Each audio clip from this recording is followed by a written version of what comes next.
एक समय की बात है, एक बूढ़े आदमी की मृत्यु हो जाती है। यमराज उस आत्मा को लेने आते हैं। जब उस आत्मा ने पूछा, आप मुझे स्वर्ग लेकर जाएंगे या नरक? यमराज बोला, तुमने इस जन्म में बहुत ही पाप किए हैं, तुम तो नरक के काबिल ही हो, लेकिन तुम्हें जीवन में एक परमात्मा की पुस्तक पढ़ने का मौका मिला था और वो पुस्तक का ज्ञान तुमको मिला है, इसलिए मैं तुमको नरक के दर्शन कराऊंगा और स्वर्ग भी दिखाऊंगा, और उसके बाद तुमको तुम्हारे कर्मों के हिसाब से हिसाब होगा, क्योंकि तुमने उस पुस्तक के विपरीत काम किए हैं। बुजुर्ग बूढ़ा आदमी कहता है, यमराज, मैंने भी पृथ्वी पर नरक स्वर्ग के बारे में सुना है, क्या आप मुझे स्वर्ग सच में देखने देंगे? यमराज कहता है, हाँ, मैं तुमको नरक स्वर्ग के दर्शन कराऊंगा और सब दिखाने के बाद एक रहस्य मैं तुम्हें आखिर में बताऊंगा। यमराज के ऐसा बोलते ही बूढ़े आदमी की आत्मा निकल जाती है और यमराज के साथ जाने लगती है, और यमराज बूढ़े आदमी की आत्मा को ले जा रहा होता है। जब वो आत्मा पृथ्वी के ऊपर से देख रही होती है तो वह आत्मा बोलती है, हे यमराज, मुझे मेरे परिजनों की याद आ रही है, ना जाने क्यों। यमराज बोलता है, ऐसा सब बोलते हैं, कोई न कोई किसी से संबंध में जुड़ा होता है, परंतु तुम नरक स्वर्ग देखकर सब भूल जाओगे और मेरी अंतिम बात सुन के जो मैं तुम्हें आखिरी में बताऊंगा। बूढ़ा आदमी बोलता है, क्या नरक हम पहुंचने वाले हैं? जब भी उसी क्षण बूढ़ा आदमी देखता है नरक में से बहुत तेज चिल्लाने की आवाज़ आ रही होती है। जब भी वहाँ बूढ़ा आदमी ने वहाँ एक आदमी से पूछता है कि आप यहाँ किस वजह से हो, जब भी वहाँ पर एक आत्मा जो दंड भोग रही होती है वह बताता है कि मैं पृथ्वी लोक पर मैं डॉक्टर था, जो कि मैं बहुत लोगों के साथ धोखा करता था, जिस वजह से मैं यहाँ दुख भोग रहा हूँ। थोड़ा आगे जाने पर बूढ़ा आदमी देखता है कि वहाँ पर भंडारा चल रहा होता है और कुछ आत्माएं भंडारा कर रही होती हैं और कुछ को कोड़ों से मारा पीटा जा रहा होता है। बूढ़ा आदमी उनसे पूछता है, आपने क्या किया है जो आपको ऐसी सजा दी जा रही है? वह आत्माएं बोलती हैं कि हमने पृथ्वी लोक पर किसी गरीब को खाना नहीं खिलाया है और हमने गरीबों के साथ ठगा है। वह बूढ़ा आदमी यह देखकर डर जाता है और आगे जाता है। वहाँ देखता है कुछ आत्माओं को उबलते हुए तेल में भुना जा रहा होता है। वह उनसे पूछता है, आपने क्या किया है? वो आत्मा उससे बोलती है, हमने दुष्कर्म किया है, जिस कारण से हमें यह सजा दी जा रही होती है। आगे जाके बुजुर्ग आदमी ने जोर जोर से रोने की आवाज़ सुनाई देती है।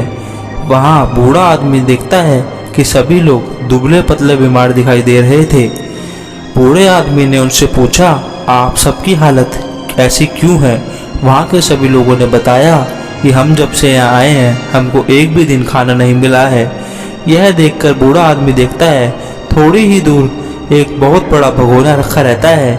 वहाँ बूढ़ा आदमी पूछता है कि इसमें क्या है? वहाँ नरक के लोग बताते हैं इसमें बहुत स्वादिष्ट हलवा है जो अपने आप बनता रहता है। वह बूढ़ा आदमी बोलता है, जो तो आप इस हलवे को खाते क्यों नहीं हो? वह लोग कहते हैं यह पतीला इतना बड़ा है कि हम इस तक पहुंच ही नहीं सकते हैं।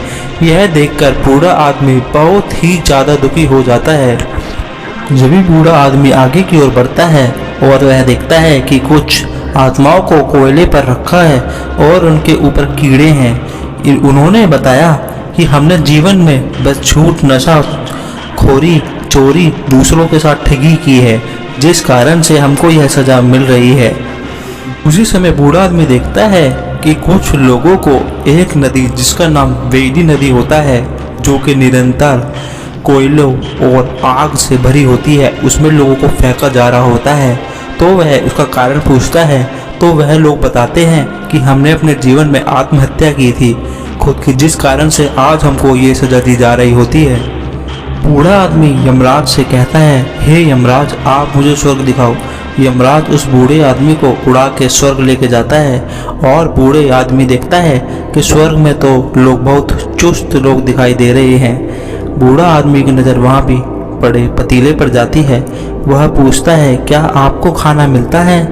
वहाँ के लोग उस बूढ़े आदमी को कहते हैं कि हे आत्मा, हम यहाँ पे जब भी हम अपने दिमाग में सोचते हैं तो इस पतीले में से अपने आप खाने की प्लेट हमारे सामने आ जाती है और जिस भी स्वादिष्ट व्यंजन के बारे में हम सोचते हैं वो स्वादिष्ट व्यंजन हमारे सामने आ जाता है। यमराज उस बूढ़े आदमी को बताता है, यह वह लोग हैं जिन्होंने अपने जीवन में चोरी, नशा, परस्त्री संभोग, गलत कर्म नहीं किए हैं, जो धर्म पुण्य करते हैं, यह ऐसे लोग हैं। अंत में यमराज उसको कहता है कि हे बूढ़े आदमी, मैंने तुझे यह सब कुछ क्यों दिखाया है, इसका मैं तुझे अब रहस्य बताता हूँ। जो मैंने तुझे ये सब कुछ दिखाया है, तुझे यह धरती पर जाकर सब लोगों को बताना होगा, और वह पुस्तक जो होगी उसको तेरे को जन जन तक निःशुल्क फ्री तुझे हर व्यक्ति तक उस पुस्तक को पहुंचाना होगा। यह काम मैंने तेरे जिम्मे दिया है, तो इसको तुझे ही करना होगा। ऐसा बोलते ही बूढ़े आदमी की आत्मा जोरों से ऊपर से नीचे आती है और उसके शरीर में आ जाती है। दोस्तों, पहले हम उस बूढ़े आदमी को दिखाते हैं जो कि नरक के दर्शन करके आया था। 1 मिनट की छोटी सी क्लिप दिखाते हैं, उसके बाद हम आपको बताएंगे कैसे आप इस पुस्तक को बिल्कुल निःशुल्क फ्री अपने घर पर आध्यात्मिक पुस्तक को पढ़ के वो गलती ना करें जो उस बूढ़े आदमी ने की थी। आइए देखते हैं वो वीडियो। आपने सुना है कोई इंसान मरने के बाद जिंदा हो सकता है? क्या कोई इंसान परलोक से वापस लौट सकता है? नहीं ना। लेकिन अलीगढ़ के अतरौली कस्बे के किरथला गांव का राम किशोर मरने के बाद जिंदा हो गया। ये आरोप उसके गांव वाले लगा रहे हैं। अलीगढ़ के अतरौली इलाके के किरथला गांव में कुछ दिन पूर्व राम किशोर नामक व्यक्ति की अचानक मौत हो गई। इसको लेकर पूरे परिवार में मातम फैल गया। लेकिन उसके कुछ घंटों के बाद ही ऐसा हुआ कि जिसने सुना वो अचंभित हो गया। मरने के कुछ घंटे के बाद ही राम किशोर पुनः जीवित हो गया। उसके बाद उसने जो कहानी बताई उसको सुनकर सभी सन्न रह गए। राम किशोर का कहना है कि उसके मरने के बाद कई जटाधारी साधु दिखे और उनके पास बाकायदा धुनी जल रही थी।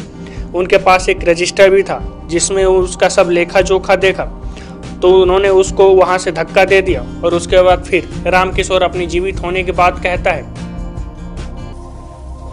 जब खाटा पे गिर पड़ा हूँ तो मुझे ये पता ना कि मैं यहाँ हूँ कि गाँव में ऊपर पहुंचो मैं ऊपर वहाँ मुझे दिखाई दिया संत ही संत हैं। वहाँ जटा झूठ संत हैं, जनेऊ पड़े हुए हैं और रजिस्टर रखे हैं बड़े बड़े मोटे मोटे। तो वहां से एक मैन संत जी हैं, वहाँ टाप पड़ी हुई हैं, उसमें मेजें पड़ी हैं बड़बड़ी और सबके पास पुस्तकें बड़बड़ी लाल लाल, वहाँ में काली स्याही से लिखे हुए हैं। उन्हें पंट के देखता है तो मैन संत जी हैं, वहाँ भेजते हैं। वहाँ लगा हुआ धुआं आग का, उसमें चिमटा लगे हुए हैं, गोल गोल छल्ले पड़े हुए हैं और वहाँ कागज पंट के देखता है। जाको नंबर है वाकू पता ना जाने कहाँ भेज देता है और जाको नंबर ना वहाँ धक्का मार के फेंक देता है। तो मुँह मारा धक्का, 4 जने भयंकर रूप है। दोस्तों, ये थे राम किशोर जो कि मृत्यु होने के बाद भी यमराज द्वारा उनको सब कुछ दिखाने के बाद धरती पर भेज दिया गया था।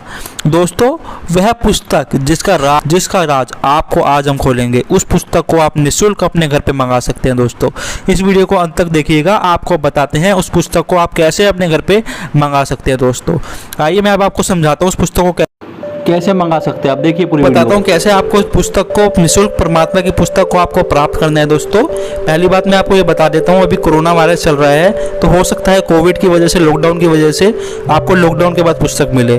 वैसे हो सकता है आपको लॉकडाउन के बाद ये पुस्तक मिलेगी, क्योंकि कोरोना और सेफ्टी का भी ध्यान रखना जरूरी है और सेफ्टी का ध्यान रखा जा रहा है। लेकिन आप अभी एडवांस में आप बुक कर सकते हैं, आपको लॉकडाउन के बाद आपको परमात्मा की पुस्तक मिल जाएगी। दोस्तों, और जैसे कि मैं आपको गाइड करता हूं, जैसे कि आपको ये नंबर दिख रहा होगा नीचे, ये व्हाट्सएप का नंबर है। दोस्तों, इस पर आपको क्या करना है, सबसे पहले आपको इस नंबर को अपने कॉपी पे नोट डाउन कर लेना है।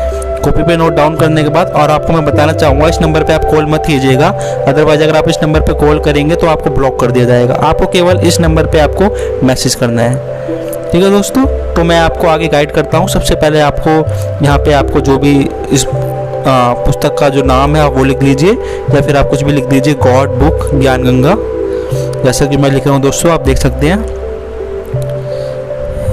ऐसे आप लिख लेंगे। और यहाँ पे जो फ़ोन नंबर है 7496801825 है। दोस्तों, ये ऑफिशियल नंबर है। यहाँ से आपको बिल्कुल निःशुल्क परमात्मा की पुस्तक मिलेगी, जिसको आपको पढ़ना है, रखना नहीं है। दोस्तों, ये देखिए मैंने ऐसे नंबर मैंने ऐड कर दिया है। अब क्या करना है, अब मैं व्हाट्सएप चलाता हूँ। जैसे कि अब मैं व्हाट्सएप पे जाऊँगा और मैंने जिस नाम से सेव किया था मुझे उस नाम से याद है, मैंने इसको ज्ञान गंगा के नाम से मैंने सेव किया था। ये देखिए सबसे ऊपर नंबर आ गया है। अब मेरे को उनको एक मैसेज कर देना, जैसे कि आप देख सकते हैं ये ऑफिशियल नंबर है ये, और सारा कुछ इसमें डिटेल्स डाली हुई है और इसमें कैटलॉग भी लगा हुआ है कि जो भी पुस्तक है वो निःशुल्क है, कोई इसका चार्ज नहीं है। इंग्लिश हिंदी में आपको पुस्तक यहाँ से प्राप्त हो जाएगी दोस्तों। और अगर आप अच्छे खासे पढ़े लिखे हैं तो मैं डिस्क्रिप्शन में लिंक डाल दूंगा, आपको पुस्तक मंगाने की ज़रूरत नहीं है, आप वेबसाइट से भी पुस्तक डाउनलोड करके आप पढ़ सकते हैं लॉकडाउन की वजह से। ठीक है दोस्तों, और अगर आप बुक से ही पढ़ना चाहते हैं तो आप बुक भी मंगा सकते हैं, और इस बुक को आपको रखना नहीं है, उसको आपको पढ़ना है और उसको आपको संभाल के रखना है दोस्तों। जैसा कि मैंने इनको मैसेज कर दिया है, तो अभी ये ऑनलाइन नहीं है क्योंकि रात का समय में, रात को इस वीडियो को मैं रिकॉर्ड कर रहा हूँ, और ये सुबह होते ही मुझे एक मैसेज वहाँ से एक मैसेज आएगा कि आप अपना पूरा नाम, पता, एड्रेस, पिन कोड भेज दीजिए। जैसे मेरा नाम एक्सेट्रा ABC है और मुझे अपना पता पूरा भेज देना है और पिन कोड भी मुझे साथ में भेजना है दोस्तों। और दोस्तों मैं आपको एक बात रिपीट करता हूँ, आपको इनको गलती से भी इनको कॉल नहीं करनी है। अगर आप इनको कॉल करेंगे, जैसे कि लिखा हुआ है, ये नंबर ब्लॉक कर देंगे। आपको केवल मैसेज पे बात करनी है, मैसेज से आपको अपना ऑर्डर कन्फर्म करवाना है। आपका 100 में से 200% ऑर्डर कन्फर्म हो जाएगा और आपको पुस्तक मिल जाएगी। अभी लॉकडाउन की वजह से हो सकता है कि आपको लॉकडाउन के बाद पुस्तक मिले दोस्तों। देखिए दोस्तों, उम्मीद है मुझे आपको मैंने अच्छा गाइड किया होगा, आपको समझ आ गया होगा दोस्तों। और आप इस वीडियो को जन जन तक पहुंचाएं, लाइक करें, शेयर करें, इसको कमेंट जरूर करें दोस्तों। आपको कैसी वीडियो लगी आप कमेंट करके हमें जरूर बताइए दोस्तों। मिलते हैं हम अगली वीडियो के साथ।